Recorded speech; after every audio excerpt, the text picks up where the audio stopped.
Peoples party की रहनुमा पलवशा खान ने मरियम औरंगजेब की तनकीद पर जवाब दिया कि लाहौर बिलावल भुट्टो के लिए नहीं, मरियम औरंगजेब के लिए नया हो सकता है।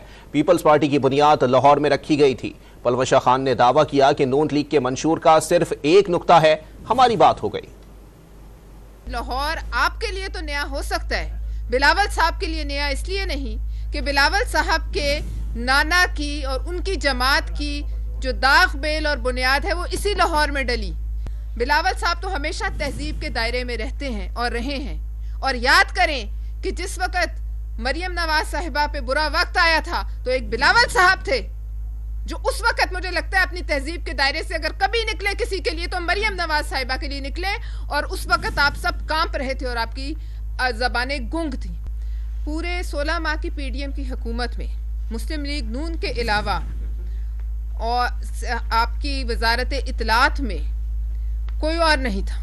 और पीडीएम की हुकूमत में अगर कोई अच्छे काम किए गए तो उस तमाम जो है बयानिए का बेड़ा गर्क करने का जो सेहरा है वो भी इन्हीं शख्सियत के